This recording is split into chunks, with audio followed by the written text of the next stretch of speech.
तो आपको बता दें कि एक बार फिर से 5 नवंबर को देश के पीएम नरेंद्र मोदी केदारनाथ धाम का दौरा करेंगे और जहां वो आदि गुरु शंकराचार्य की मूर्ति का अनावरण भी करेंगे। इस मौके पर 12 ज्योतिर्लिंगों में वर्चुअली लोकार्पण कार्यक्रम भी किया जाएगा। बीजेपी के प्रदेश अध्यक्ष मदन कौशिक के मुताबिक केदारनाथ में सभी तैयारियां पूरी हो चुकी हैं और पीएम मोदी को साधु संतों समाज का आशीर्वाद भी मिलने वाला है। आम जनता में भी पीएम मोदी के दौरे को लेकर काफी उत्साह देखा जा रहा है, जबकि दूसरी तरफ कांग्रेस का कहना है कि पीएम मोदी पहले भी आए थे लेकिन उन्होंने प्रदेश को कोई खास पैकेज नहीं दिया। यहां तक कि दैवीय आपदा के बावजूद राज्य को केंद्र सरकार से कुछ भी नहीं मिला। यहां जनता बड़े पैकेज की उम्मीद करती रही लेकिन उन्हें कुछ नहीं मिला।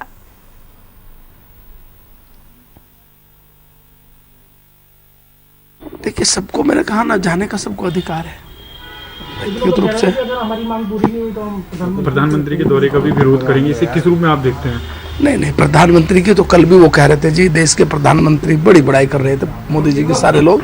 ऐसा नहीं है, लेकिन हमने कहा ना इसका समाधान नहीं। सर, आप डेलीगेशन भेज रहे हैं यतीश्वरानंद जी को मनाने के लिए, क्या कुछ है सर ये?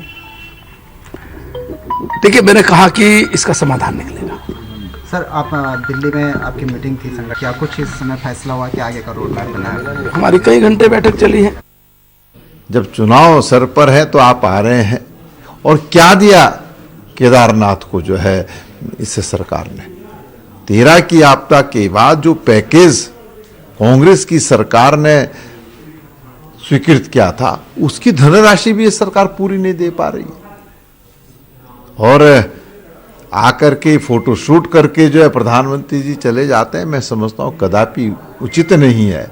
और जिस तरीके से 17, 18 और 19 अक्टूबर को यहाँ पर भारी बरसात से जो देवी आपदा आई है उस पर सरकार मौन है।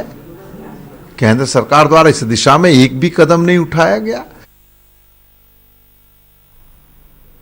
तो बात करने के लिए इस वक्त हमारे साथ सारा समय की संवाददाता ज्योत्सना जुड़ी हुई हैं। सीधा रुक करेंगे ज्योत्सना का। ज्योत्सना, प्रधानमंत्री नरेंद्र मोदी 5 नवंबर को उत्तराखंड जाने वाले हैं, केदारनाथ के दर्शन भी करेंगे। हमने देखा है कि उनका एक खास लगाव केदारनाथ से रहा है और केदारनाथ धाम पहुंचने को लेकर अगर राज्य सरकार की बात करें तो वो तमाम तैयारियां कर रही हैं, लोगों में भी खासा उत्साह है। सबसे पहले तो मैं यही जानना चाहूंगी कि तैयारियां किस तरह से चल रही हैं और क्या कुछ देखने को मिल रहा है?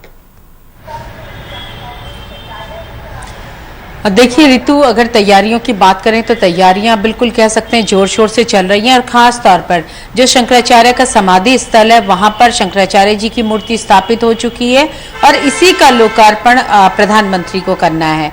ऋतु, मैं आपको बता दूं कि 2013 की आपदा में शंकराचार्य का जो समाधि स्थल था वो पूरी तरीके से तहस नहस हो गया था और आपदा से वो एक किस्म से पूरी तरीके से पट गया था। आस्था और श्रद्धा का केंद्र है। आप जानती हैं कि हिंदू धर्म को आगे बढ़ाने के लिए, उसकी रक्षा करने के लिए, उसको एक करने के लिए आदि गुरु शंकराचार्य ने ही 12 ज्योतिर्लिंगों की और 4 धामों की स्थापना की थी और यही वजह है कि आज भी वो हर जगह सर्वमान्य है। तो आदि गुरु शंकराचार्य की समाधि केदारपुरी में थी, यानी कि एक ज्योतिर्लिंग के दर्शन होते थे और उसके बाद समाधि स्थल के दर्शन श्रद्धालु करते थे। ऐसे में प्रधानमंत्री मोदी का ही विजन था कि वो भव्य स्तर पर आदि गुरु शंकराचार्य की जो समाधि है उसका पुनर्निर्माण करवाना चाहते थे और इसके अलावा वहां संग्रहालय भी स्थापित करना चाहते थे और इसी विजन को लेकर लगातार काम हो रहा था और अब प्रधानमंत्री उसका लोकार्पण करेंगे। और बिल्कुल जो आपने कहा कि उनकी आस्था श्रद्धा केदारनाथ धाम के प्रति हमेशा से रही है। जब वो राजनीति में सक्रिय नहीं थे, एक आम इंसान थे, तो ये माना जाता है कि उन्होंने वहां पर तपस्या भी की थी और वहीं से केदार धाम के प्रति उनकी आस्था और श्रद्धा भी। वो लगभग 3.5 किलोमीटर प्रतिदिन आते थे रुद्राभिषेक और जलाभिषेक करने के लिए। गरुड़ चट्टी में वो रहते थे। मैंने ये पूरा इलाका ऋतु देखा है और मैं खुद यहाँ पर काफी ज्यादा घूमी हूँ और मैंने उस चीज को महसूस किया है कि अगर श्रद्धा और आस्था हो तो ना मौसम आपको बाधा डाल सकता है और तपस्या कहीं ना कहीं फल भी देती है और प्रधानमंत्री मोदी इसका हमारे सामने उदाहरण है। और प्रधानमंत्री बनने के बाद भी जब कभी उन्हें मौका मिलता है वो केदारनाथ धाम के दर्शन करते हैं और उनकी कोशिश होती है कि साल में एक बार जरूर वो केदारपुरी आए। पिछले वर्ष आपने देखा होगा 2019 में तो उन्होंने एक नाइट स्टे किया था और जो गुफा बनाई गई है ध्यान गुफा, वहां पर उन्होंने ध्यान भी लगाया था। अब प्रधानमंत्री आ रहे हैं, राज्य सरकार अपनी तरफ से पूरी तैयारी कर रही है। कल राज्य सरकार के प्रोटोकॉल मंत्री और बीजेपी के प्रदेश अध्यक्ष वहां पर गए थे। हालांकि तीर्थ पुरोहितों के साथ उनकी नोकझोंक हुई। पूर्व मुख्यमंत्री त्रिवेंद्र रावत को तो दर्शन ही नहीं करने दिए गए, लेकिन प्रशासन पूरी तैयारी पे जुटा हुआ है। और सबसे बड़ी बात है कि इस कार्यक्रम को बहुत ही दिव्य भव्य बनाया जा रहा है। ऋतु, पहली बार होगा कि कोई कार्यक्रम केदारनाथ में हो रहा है और उसका बाकी 11 ज्योतिर्लिंगों में सजीव प्रसारण होगा। और 87 उन स्थानों पर पूरे देश में जहां जहां आदि गुरु शंकराचार्य गए हैं, सभी जगह भव्य आयोजन होगा। और ये सभी जगह वर्चुअली केदार धाम से जुड़ेंगे। केदारनाथ धाम में खुद प्रधानमंत्री मौजूद रहेंगे और बाकी जगह वर्चुअली केदार धाम में जो भी कार्यक्रम होगा उसे देखा जाएगा। और जहां भी शिवालय है वहां पर जलाभिषेक होगा। तो इसीलिए ये तैयारी न सिर्फ उत्तराखंड में चल रही है बल्कि पूरे देश भर में चल रही है, क्योंकि 12 ज्योतिर्लिंगों में से एक ज्योतिर्लिंग में खुद प्रधानमंत्री मौजूद हैं। बाकी 11 ज्योतिर्लिंगों में वहां की राज्य सरकारें तैयारी कर रही हैं। और मौसम भी फिलहाल सही है। आज भी एक कैबिनेट मंत्री सुबोध उनियाल गए थे और कल जो तीर्थ पुरोहितों का गुस्सा था उसे थोड़ा सा उन्होंने शांत करने की कोशिश की। हालांकि सुबोध उनियाल का बहुत भव्य स्वागत तीर्थ पुरोहितों ने किया, उनके साथ उनकी कोई गिला शिकवा नहीं थी। और जो मुझे जानकारी मिली है उसके मुताबिक तीर्थ पुरोहितों को सुबोध उनियाल ने मनाया भी है कि आप किसी तरीके का विरोध प्रदर्शन मत कीजिए, क्योंकि उत्तराखंड देवभूमि है, आतिथ्य देवो भव की परंपरा यहाँ पर है। और इस तरीके का कोई भी बर्ताव एक गलत मैसेज उससे जाएगा।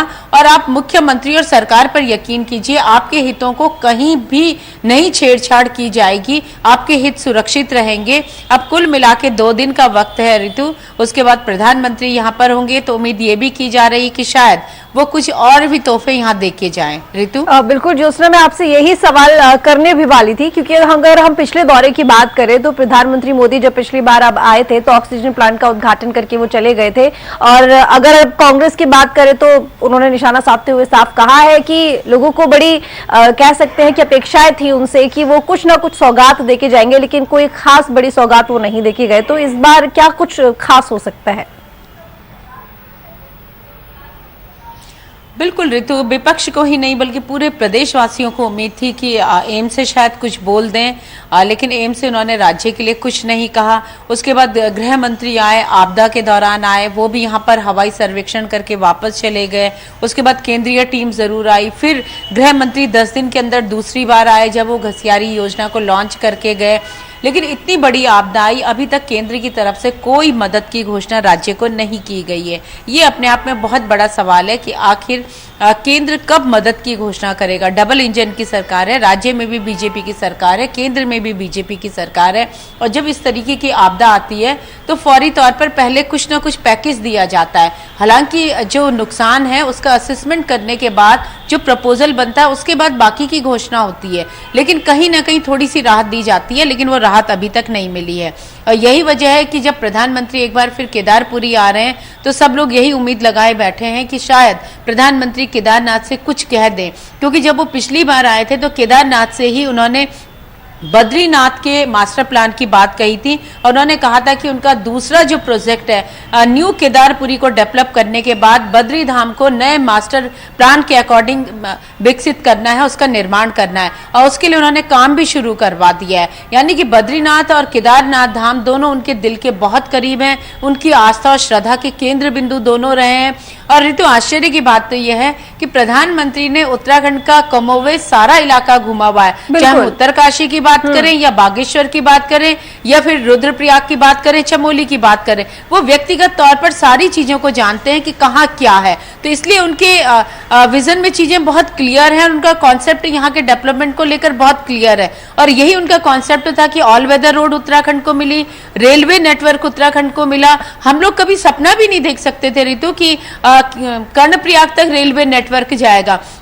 और सच में जब हमने अंतिम रेलवे स्टेशन को बनते हुए देखा तो ऋतु, अगर आप मुझसे व्यक्तिगत तौर पर पूछेंगी तो मैं खुद बहुत एक्साइटेड थी, क्योंकि वो कल्पना से बाहर की चीज है कि कर्णप्रयाग में रेलवे का स्टेशन बन रहा है। तो इस तरीके से उन्होंने तोहफे दिए और यही वजह है कि उम्मीद अब फिर की जा रही है कि कोई बड़ा तोहफा देंगे। और आने वाले समय में चुनाव भी है, तो चुनाव से पहले तो बहुत स्वाभाविक होता है कि राजनीतिक तौर पर।